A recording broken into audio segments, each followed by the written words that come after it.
Hello everyone, and welcome back to the first ever Pro vs. Pro.org day. This is the second ever Pro vs. Pro.org match, and I started out that sentence a little creepily, a little bit low in the voice, because apparently whenever I start talking, the mic is really loud. And you know, I mean, just listening to myself, I can't stand it. So I can imagine listening to myself with like amplitude times 10 would be even worse. So again, I apologize for that's happening. Hopefully it can be amended in manual ways. But this is game number 6, spawning in at the lower left location of dual site. We have the red Protoss player WhiteRa. His opponent in the top right. It's going to be the blue Zerg player Dimaga, and Dimaga is up 3-2. Actually, it's tied 3. No, oh god, Dimaga's up 3-2. Right, EonShikeno? Very correct. Yes. Yes. Thank you, EonShikeno, for the confirmation. You're welcome. You're awesome. You So, know, looks like EonShikeno. Yeah, let's hear it. I'm going to cut you off. You're so awesome. People should subscribe to you on YouTube. YouTube.com/EonShikeno. They should follow you on Twitter @EonShikeno. So That'd be nice. I'd appreciate it. Everyone go do that. So I he like can to tweet about StarCraft. So he and can only StarCraft. pay back his bet. Anyway, go ahead. You can go ahead now. Yeah, I like to tweet about StarCraft, only StarCraft, no, nothing else. So in case you're curious what type of tweeter I am. Nice. That's the type of tweeter I am. Nice. I don't know if I have a type, man. Just whatever I feel like. So, Dimaga here on dual site versus WhiteRa. WhiteRa's going to have to win some games here if he wants to, you know, he's got the last game. He was down 3-1. Yep. Now he's getting a little closer. I mean, Dimaga only needs one win to seal the deal here, and he's got a couple more games to do it. WhiteRa's got to win 2 in a row here, and starting off strong with the pylon block of that expansion. And you know, if anyone can do it, it's WhiteRa. He's such a fortuitous player. That's the second time I've used that word today. I'm sorry. But it looks like Dimaga going to come over and take this hatchery over here. WhiteRa has to be feeling a little bit upset about that. But this is weird. If you're a Protoss player, what is this like? Does this make you want to attack that? It makes me want to attack that because this space is so far away from your main. My music, in-game music, is just, you know, it's not cooperating with me today. It is what it is. I'll reinstall StarCraft to get that fixed later. Not really, but yeah, the third is going to be so far away from your main base. The creeps, you know, you're gonna have a hard time actually connecting that. So Dimaga may take a really quick natural, and that's exactly what he's going to do. Yeah, Dimaga's doing a nice job of scouting around that second base, wanting to make sure there's no pylons and cannons being put up. So nice job there from Dimaga doing some scouting. He's got the Overlord outside WhiteRa's base. He sees everything that's going on there. Sees the one cannon. Gateway going to go up, Nexus going up, and like you said, taking that quick third at his natural. So it's looking like we're going to have a 3 base versus 2 base game incoming. Yeah, I mean, at least initially, that's true. I mean, WhiteRa could still cancel, but probably won't do that. I don't think I've ever seen WhiteRa cancel the expansion.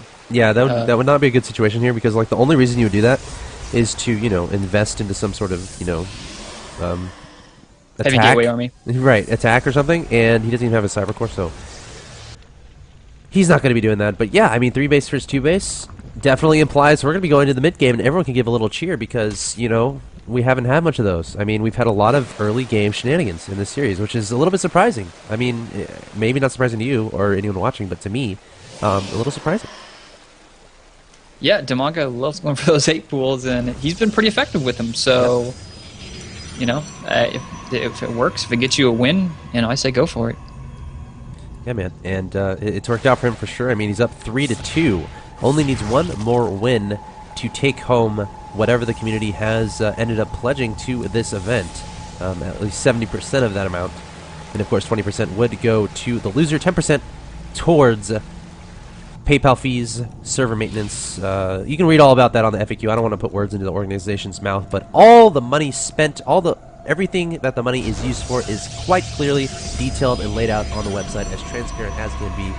Do not want to mislead anyone whatsoever, so definitely go check out the FAQ on provpro.org. We don't want people going out and making statements that they don't necessarily know, what they're talking about. They don't know about the organization, but it really is an awesome organization, an awesome idea where the community provides for the show matches, and then the players, they take home the money. And of course, if you have a suggestion for a show match, you can write it up there, go to the website, click submit match, type in who you want to see play each other, and then hit donate, or hit pledge rather, and then hit support, and then tell all your friends to do that too, and then we can get these show matches up and running. Right now, I think these two are over $200. You can still donate.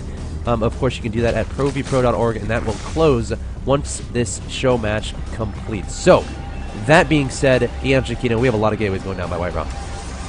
Yeah, WhiteRa's setting up to apply a lot of pressure here, and I think it's a really smart move. You know, Dimaga's so spread out here with all these bases, but ooh, I love the macro hatch. I like the macro hatch from Dimaga, but will he be able to, you know, hold off the drone production, just go really heavy units for the time being? Because WhiteRa is going to have a really serious army on the way, and I think he's halted pro production for the time being just to get out as many units as possible. He's got a proxy pylon up there in position 2. Wow. And does Dimaga see that? He does see it, luckily enough for him. Yeah, but I don't think he's going to get there in time, and 3 Zealots immediately being warped in. Keep in mind, all of these units have +1 attack upgrade, but Dimaga has 20 Zerglings in production. Spinecrawler trying desperately to poke away at these Zealots in vain, because he's going to die quite quickly. Hatchery going to be targeted down now, and Dimaga may just give this Hatchery up. In fact, that's exactly what he's going to do. Not rebuilding Spinecrawlers at his natural expansion, so just going to rely on Queens and Zerglings for now to defend against this. No Roachhorn down on the field either. I don't know, man. Zerglings against +1 Zealots. It's kind of tricky, but going to go for a counterattack. He's got +1 though. +1's almost done, so that'll counteract it as soon as it finishes. But I don't know how much he's going to accomplish here taking this Nexus. He's going to need some amazing run by to get in there, but looks like WhiteRa's doing some nice warp ins. He has some sentries there, so I don't know how much damage Dimaga can do here. It's trapped, and Zerglings coming forward, greeting the army of WhiteRa as they were returning home, thinking they were victorious, but no, they're going to get surrounded. And most of them are going to die. In fact, every single unit of WhiteRa that was there is going to die. Reinforcements coming in from the bottom, though. They may die as well. Dimaga has so many leans on the field. WhiteRa warping in even more units, but Dimaga looking pretty good thus far, I would say. Up 73 to 54 supply. Did lose his third. Keep that in mind. But WhiteRa has started up pro production once again, building Warp Prism and a Robotics Bay. You know what? A lot of people are going to say, Colossus, I'm going to say he's going to upgrade Warp Prism speed. Right when that finishes. You know what? I'm going to put my neck on the line. He's making a Warp Prism right away. I'm just amazed at how many Zerglings like Dimaga just has. It's crazy. I mean, again, your favorite kind of hatchery he has, so that definitely helped that cause. And he's taken 2 bases at the same time, taking the gold in the top left, and if he just runs around with that Warp Prism, he may see it on accident. Nope, it looks like he's going to go to the bottom and pick up some units. Sentries? Zealots. Oh, Zealots. Alright, please be Warp Prism speed. Please be Warp Prism speed. Please. EonShikeno. Please. Oh my god, he's not going to do it. It's not looking good for you. You're right. No, he's going to do it right now. Please, WhiteRa, make me happy. Oh, he's selecting it. Oh, I quit. You have to finish this cast on your own. Yeah. But this is looking really good for WhiteRa. There's no scouting overlords near his main at the bottom where the Warp Prism is going straight on in there, and the Zerglings are across the map, and he just has drones. And more drones and more drones. And he's going to be able to warp in like 6 Zealots. Actually, more than that. 6 more, so he'll have 10 Zealots in the main. He might be able to just take out the hatchery straight away. Yeah, he could very well do that. Warping in all those Zealots, Zerglings trying desperately to flee back home. And this is very scary indeed. Special tactics at its best from WhiteRa, and Zealots taking down a lot of Zealots here, but a lot of Zerglings flowing forward. Needs to unphase his Warp Prism and get out of there, I would imagine, once he wants to warp in more Zealots, but going to unphase and going to get taken down, so the Warp Prism goes down. And these Zealots doing a decent amount of damage, but honestly, Dimaga dealt with that quite well. Yeah, I was kind of worried there for a little bit, but that wasn't too terribly bad as far as workers killed goes. He got, well, 16 there. So, maybe should have pulled his workers a little bit sooner, but wow, already have attack going to the left side of the map. Is he aware of those bases in the left? No, he has not scouted those 2 bases in the top left, so he's just going to assume there's a third up there. Smart move from WhiteRa. He's going to head on up there, and what does Dimaga have? He's got some roaches. Roach speed is not finished yet, though, so... Not even started. Yeah. That's a lot of Zealots there, and those Colossus and Sentries, if they put up some nice force fields, he can do some serious damage, but it looks like he's going to back up. For now, I think he's definitely gonna press this pretty hard here. He has a lot of gateways, gateway potential reinforcement, and what's interesting here is Dimaga doesn't have a Spire, I don't think, so no Corruptor potential, and you kind of need Corruptors against those Colossi, unless you have amazing micro with your Roaches, but that's a tall task when there's force fields and a person called WhiteRa involved. So we'll have to see, man. WhiteRa charging forward. Yeah, he's in a great position here. Even scouted out the gold in the top left, and those Colossus are in such great position. Force fields, oh, so good. Oh, man. Yeah, already pulling the drones. I don't see. Yeah, Dimaga needs to sacrifice his base. And he's probably going to sacrifice the gold, too. Yeah, warping in some Zealots over there. And WhiteRa is going to get 2 for 1 here. You know, I think those force fields were about as sick as I am right now, man. See what I did there? Okay, that was bad. I'm sorry. But he went back, got another warping units, playing it safe. Now he's going to go back in there, take out the hatchery. Where is he going to go? Yep, I think he's going to go now. He's going to take it out. And Dimaga supply block, losing some overlords there. He's going to have +2 attack on the way for the roaches. That'll be nice. And he's going to go for a counterattack towards the bottom of his base. And he just sniped that Nexus really quick. But the army of WhiteRa is just so insane. I don't know how he could win in a straight-up fight against it. Yeah, this may be a base race situation. I mean, Dimaga definitely does not want to go up against that army from WhiteRa, considering he has no air units to deal with the Colossi. And Force Fields can just keep his ground army away all day long. And WhiteRa is just going to go into his main and just Force Field the bottom of his ramp, I'd imagine, forever. Misses a Force Field. Roach is trying to squeeze by, but that one is just way too fat. The ones behind him trying to tell him to move out of the way to see if they can try. But anyway, WhiteRa destroying the natural expansion of mtw Dimaga. And you know what? I think WhiteRa's looking fine. He's looking really good. He has so many sentries. He's got 3 Colossus. He can abuse the ramps. He can abuse force fields. And this is all about being cost-effective right now. Who can kill the other person's base faster and lose a force field, a lower number of their army. WhiteRa's out of force fields in his main, so those roaches will be able to get by. And there they go. So, base trade alert. It's happening. And what does it come down to? WhiteRa has some probes on the map, so he should be fine in that regard. Dimaga trying desperately to defend with these roaches, has a hatchery at the top left. This game just got interesting, man. Yeah, it's really close, but Dimaga, is he going to go? Oh, he's trying to chase down those probes. He's going to pull just 4 roaches to chase down those probes. He needs to kill those probes, but there's so many. If those probes get to the back of that main army of WhiteRa, and he's got 1,700 minerals, he can easily rebuild a base here, so it's just going to see if Dimaga can kill what's left for WhiteRa's base. Yeah. Before he can start throwing up some more buildings. This is like, I still feel like WhiteRa is fine, because he has such a huge army.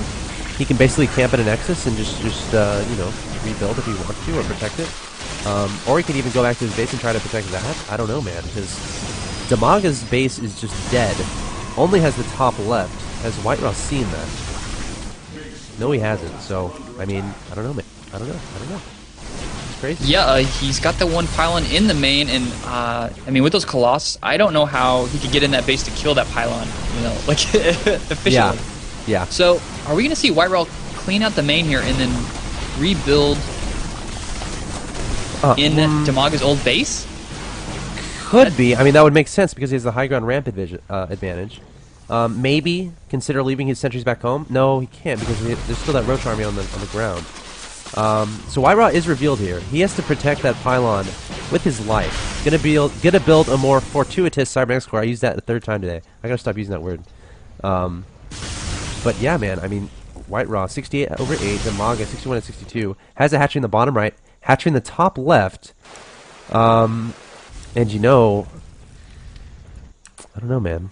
The supply is really close, too. 68 versus 62, and WhiteRa has a lot of extra workers. He's got 11 more harvesters than Dimaga does. So Dimaga is more head in supply. He's got 2 upgrades on the roaches, though, so that's not too bad either. And Dimaga has view of all this creep, so he knows where WhiteRa is all the time. He's building. A Stargate. What are we at? I mean, Dimaga can't do anything. The roaches may get into the main, though. Uh-oh. Here come the roaches. No! WhiteRa needs to defend these structures. If these structures go down, WhiteRa will lose. He has probes that is natural, so he can build pylons there. But these buildings are going to go down. But look at this. Dimaga is trapped. Oh my god, look at this. Dimaga going after these pylons. Needs to kill them, but WhiteRa desperately trying to make the pylons to stay alive. And I don't know, Dimaga going for these pylons. Who's going to win this game? WhiteRa desperately trying to make buildings. Only 1 pylon remaining. Dimaga going after it, but a Nexus is just going to be thrown out by WhiteRa. He's like, alright, I'm going to be safe. And look at this, WhiteRa, I think he's going to be fine. Oh my god, was that close or what? Yeah, it's almost like WhiteRa wanted him to go in that base so he could trap him. Oh my god, my heart. Because he pulled his probes out. That was an amazing play there by WhiteRa. There it is. Wow, that was that was crazy. God. That was so close. 1 pylon was keeping WhiteRa alive. Oh my god, that was so close. That was a $200 pylon for Dimaga. No, the pylon wasn't even done. That was a $200 20% warped in pylon that had 2 roaches attacking it. Wow. Dimaga went for it, and he almost got it, but WhiteRa showing how fortuitous he is. Okay, I'm sorry. I'm sorry. I'll stop. But WhiteRa taking the game, and it's tied, man. 3-3. We're going to game 7. Yeah, WhiteRa's getting back in this game through every means possible. Yeah. And I think that's the highest tech we've seen Dimaga get to this whole series. Yeah. I mean, Dimaga going for the later game, but WhiteRa showing his strength throughout the game. So yeah, guys, we're going to go into game number 7. This is the first ever Pro versus Pro day. Again, money provided by the community goes towards these players. 70% to the winner, 20% to the loser, 10% towards making it happen. That's PayPal stuff, server costs, whatever. You can read all about that in the FAQ on the website, provpro.org, and you can still donate. It all comes down to this. It's essentially a best of one for $200 or over $200, whatever it's up to now. Keep in mind, you can still donate if you want to donate money to the winner of this match and the loser. Again, 70%, 20% spread. You can still do that until this series is over. So once this next game ends, you won't be able to donate anymore. So take advantage of that. Support these amazing players, WhiteRa and Dimaga, and we'll see you guys in game 7.